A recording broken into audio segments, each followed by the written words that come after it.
$1 million for charity. The reason I raised multiple billions of dollars for freedom of movement and freedom of speech is because I deeply care about these things. I've been rich and retired for decades, plural. I've run out of shit to buy. I have $5 million of watches I don't even set the time on. I'm wearing two of them to troll. This one's $1 million on its own. But this isn't what I actually care about. I can't unmute him. Richard, you muted on Zoom real quick. Sorry. I don't know what happened. Weird. Yeah, I don't know. Did I hit the button M or something? Yeah, I only have all this clown mode stuff to flex on people because it's what they understand. I have to charge and plug in my Louis Vuitton bags before the show. This is the just thing. to flex. So what you're doing, but this works. What you're doing doesn't work. You're telling people to sell their Bitcoin. You're telling people you don't care who buys it. You're telling people you don't care about the price. That's all anyone cares about is the price. You're the weird one that's doing a bad job marketing Bitcoin. I'm doing a better job marketing Bitcoin. I got people to take their Bitcoin off of exchange and hold it and maybe even buy more to give them free coins for it. What have you done? What has Satoshi done? When Bitcoin.org got hacked, who went to save the Bitcoin people from being scammed? I did. Did you do an emergency stream when Bitcoin.org got hacked? No. More than once, by the way. No, okay. Okay, fine. So all right. I save your users. I enrich your users. You hurt your users. You're sitting making no yield on your Bitcoin stack with no capital efficiency, like a dum-dum. Why? I don't believe you need yield. I don't believe you need yield. So you could buy more Bitcoin with yield, bro. You know Michael Saylor just took leverage? Michael Saylor just took leverage to buy more Bitcoin. Good. And he's been doing that from the beginning. Do you know how you go broke? Ladies, liquor, and leverage. He's doing the thing that you and I just said is a stupid, terrible thing, trading. He's taking on leverage. If the Gox coins come out and he gets liquidated, guess what that does to the spot price when he has to cover and sell? It adds volatility. He's adding volatility by getting leveraged up. If he's doing it, and if that's what happens, then the market cleans itself up. It's a beautiful thing. I'm sure you want Michael Saylor to get cleaned up. By the way, in 2013, Michael Saylor said Bitcoin was going to fail like online gaming. Of course he did, but then he woke up. So I'm going to interject here. I'm going to interject here because we have lost the plot a little bit here. Richard, thank you for the work you did for Bitcoin.org and helping those who are getting hacked and scammed. That is valid and a fair point. I want you both to define to me what is money, because that seems to be the crux of this argument that you guys are circling around. And if you guys can define that for us, I think that will help us engage in a different direction here. And I would like that to be defined first by Svetsky. I mean, what is money? I mean, fuck. I got it if you don't got it, bro. It's okay. It's a standard definition. It's the technology we use. Is my fucking, are both my mics on? I think they're okay. It's the technology human beings use to codify the product of their labor so that at some point they can interact and cooperate with someone else. It's like the fucking language of value, right? So we need a means. So in order for human beings to cooperate and to interact, we need a means via which to codify, to store the product of one's labor, and then to exchange it with another down the track across time and space. Like that's effectively the metaphysical function of money, and the only thing that changes is the object we use as money. That's why we've used fucking seashells and rocks and this and that. We've been experimenting until we've reached what I believe is the apex version of money, which is Bitcoin. It places money into the realm of the physical laws of the universe. Like no one here on this call can change the speed of light. We can't change thermodynamics. We can't change fucking shit. We also can't change Bitcoin's rules. And it's sort of that's the innovation to me.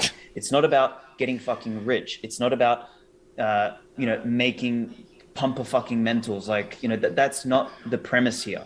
Like Bitcoin is about placing money outside of anyone's capacity to influence, control, manipulate.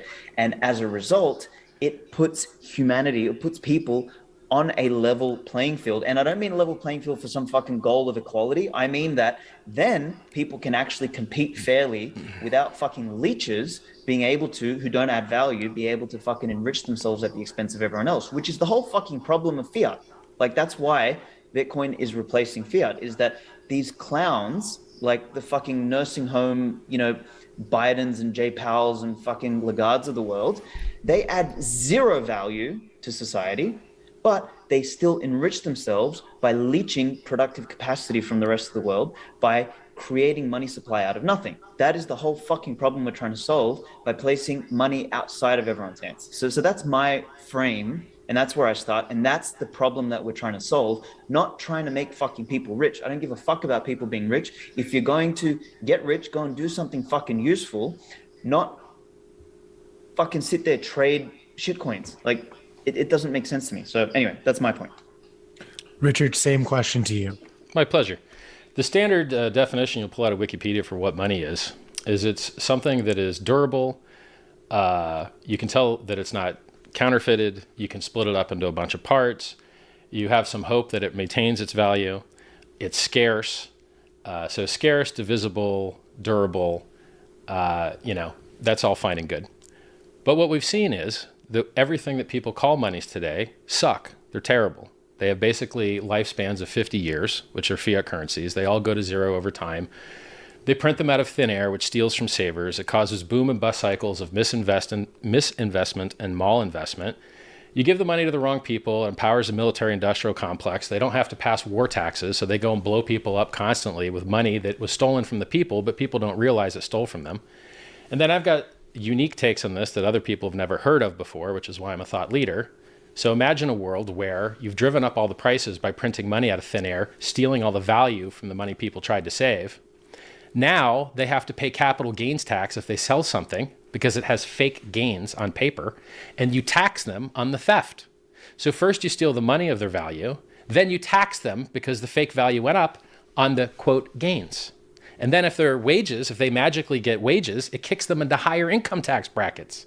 It's a huge, giant racket. And Bitcoin is better than fiat, but let's say, could we pick a weaker target? No, we could not. So while Bitcoin is better than fiat, it hasn't been better than Tesla stock. It hasn't been better than my Rolexes since you reached the top of the S-curve. Since every scumbag venture capitalist has more Bitcoin than you'll ever have in your entire life. The people that hacked Bitfinex had $2 billion of Bitcoin. Draper's got billions. Winklevi has billions. Chamath has billions. Do Kwon of the stablecoin UST just pumped the price this week, and he's buying $2 billion and already executed a purchase for $1.5 billion. So while you think you're saving the world, how much? He's buying $1 billion. No, he already bought one. Well, he drove the price up. So he purchased 28,000 BTC so far. All of this is irrelevant to the definition of money, though. What are you talking about? First of all, I gave you the standard definition from Wikipedia, so you can't even argue with that. So is that your definition? No, my definition is that the only thing that matters is goods and services, and everything else is accounting. And so if you can get the accounting to be more efficient, with less middlemen, with less counterparty risk. So for instance, Bitcoin doesn't address stablecoins, which people desperately need, and it doesn't address them, so they have to go somewhere else. Bitcoin doesn't address other tokens, which people desperately need. So if you want an affinity token or you want to monetize your audience, you can do that with NFTs or other mechanisms on Ethereum, which is why you see hundreds of thousands of users on Ethereum that will never use Bitcoin ever. They need higher throughput finality. How's the NFTs going for people? I hate NFTs. I think they're disgusting. But the fact that they get them into the game so that they might buy something good is better than them buying GME meme stock, which is what's being shoved down their throat currently. What's being shoved down everyone's throats currently is margin trading. FTX buys all the ads. They want you to get wrecked margin trading on a side bet where no one has to buy real Bitcoin. They just make all the money on the side bet house. Same with eToro. eToro at the top of their website says, that's right. eToro at the top of their website says 67% of people lose with us. And it's misleading because the people that lose more than the people that win. And they have all the ads on all the race cars and all the sports games. And the guys that have the real honest projects that save the users, we can't buy ads. Now, we have had a NASCAR. Bitcoin's never had a NASCAR. We've had ads on, radio, Pretty television. sure Bitcoin had an F1, but who gives a fuck? Like, the thing is, Bitcoin's not this is the thing, though. It's like what you're suggesting is that we agree that fiat money is I have a higher throughput, lower fee, more feature set full, more secure solution to everything that Bitcoin's trying to do. Correct, but the problem is that you have it. No, the problem is that you have it. This is the thing. So I am, as much as I'm an arrogant cunt, and as much as I'm a prick, and as much as, people who, hate me and will say all sorts of shit, like, will say whatever, but I know I'm a fucking flawed human being. Like, I am in no position to ever be lord of the money, and I believe that there can be no lords of the money. Certainly. Yeah, but you own Bitcoin where 40% of the supply is in 2,000 addresses. That's what you own. That doesn't matter. It doesn't matter? Because he just said it was. It's his point. Tell him. It's not my point. It's his point. Because here's the thing: can Saylor change any of the rules of Bitcoin? Yes, he can, but you just don't know that. he can't. And by the way, the speed of light does change based on the medium it's in. And by the way, you can effectively kind of reduce the speed of light by changing your distance, which is why high-frequency trading firms buy fiber optic lines instead of having to use high-throughput infrared. That's not changing the speed of light, though. That's not There's changing way the too speed big of of a light. claim. No. Stop. You're lying. There's That way is not too the big- point. There's way too big of a claim right now that was made that you need to establish because, frankly, I think it's a false claim. Which one? Richard, how in your mind does Michael Saylor have the ability to overthrow and output whatever he wants on the Bitcoin network? Oh, I guess you guys need to review your Andreas Antonopoulos material from 2017, back when we were fighting these battles. I'll quote him for you, even though he's a left woke scumbag. There's 3 parties that get to change the Bitcoin network: exchanges, people that accept it, and the miners, and kind of the software guys. And these 4 guys argue about what's going to happen to the network. And as proof that what I'm saying is 100% true, I will introduce you to something called the hard fork. Do you know why it's called hard? Because it is not backwards compatible. And if you do not upgrade your client, you don't get to run transactions. So sometimes you have soft forks. So for instance, they figured out a way to do SegWit as a soft fork. But then you have other things like Taproot, which I don't think was a soft fork. I think Taproot might have been a hard fork. And if you didn't enjoy that hard fork, there were definitely hard forks in the past, like, oh, we had 6 billion extra Bitcoin. Let's pretend that script didn't happen. And by the way, I hear you talk trash about the Bitcoin Cash guys. A Bitcoin Cash developer caught the last mint as many free Bitcoin as you want bug and responsibly disclosed it instead of minting as many free Bitcoin as he wanted, which the devs lied about and said was a denial of service bug until they had the patch released. And then they're like, oh, actually, by the way, it was also a consensus bug. Anyone could have minted as many free Bitcoin as they wanted.